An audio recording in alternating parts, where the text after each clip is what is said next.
What's up, everyone? Welcome to the Power Play with CJ. I was looking at the draft rankings, and I've talked about this a few times, but it's essentially going to come down to Sam Ryder and Aaron Ekblad. Sam Bennett and Leon Drysdale will be in the conversation as well, as will one of my favorite players, Michael Dalcole.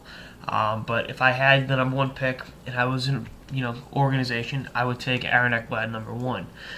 You all know how high I am on defensemen, especially puck moving defensemen that can make a lot of great plays, distribute the puck effectively. This is a guy's had a 4-goal game. He's also had I believe a -6 game. So best of both worlds there. He's +4, playing a lot of minutes on a very cold team that is that he's a linchpin of. He is the straw that stirs the drink in so many ways.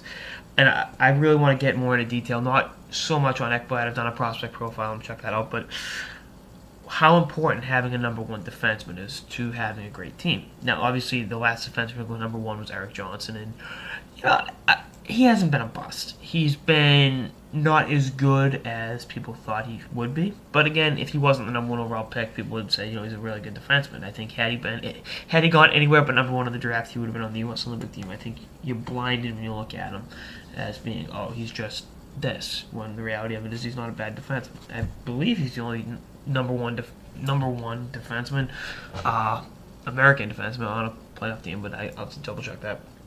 Cam Fowler was like a co-number one on Anaheim for what it's worth.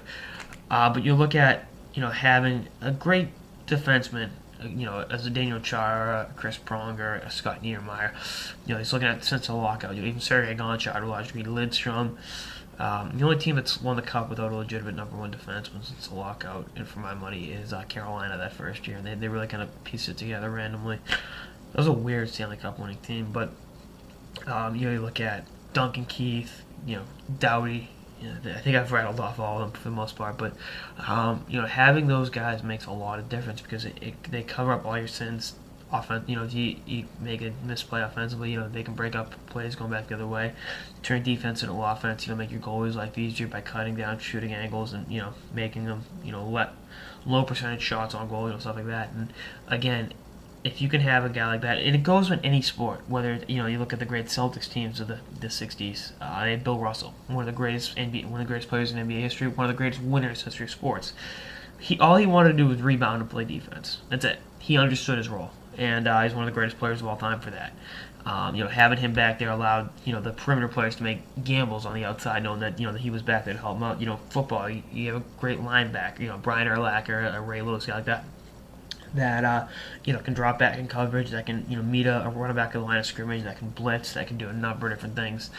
Luke Kuechly for the Carolina Panthers is a great example. Then in baseball, example I use is having an ace pitcher. If you get a stud in your rotation, it's kind of like a defense. A great defense will play 30 minutes a night, but there's 30 minutes a night he's not out there. It's kind of like a stud pitcher. He goes one every 5 days, but that one day every time through the rotation, he's going to go out there. He's going to give it his best. Clayton Kershaw, Justin Verlander, David Price, guy like that. He's going to dominate. There's an intimidation factor on the other team, knowing the ace is on the mound. He's going to be bringing heat. He's going to be bringing breaking stuff and all that. And if your team's on a losing streak, you want your ace to kind of be the stopgap and go out there and give you 8 innings, 1 earned, strike out 10. That's what you want. It's kind of like that with the defenseman.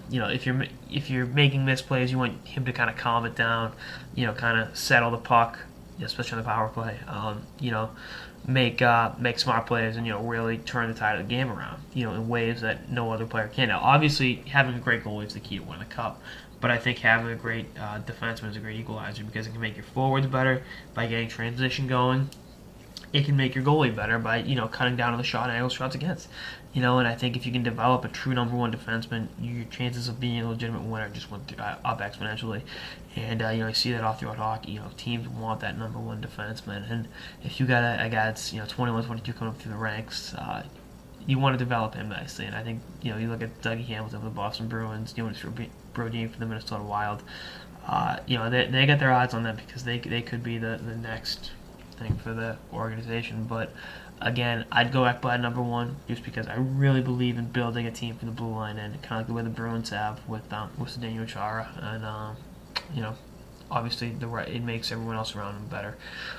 But we shall see what happens. I mean, again, I was advocating Seth Jones number one overall last year, and that didn't happen. And McKinnon's obviously been amazing, as Barkov, and Drouin will be amazing. And not to knock Jones his rookie year with the Predators, but Anyway, that's what this episode of the Power Play with CJ on building a team from the blue line out. See you in episodes for the season and beyond. Later, guys.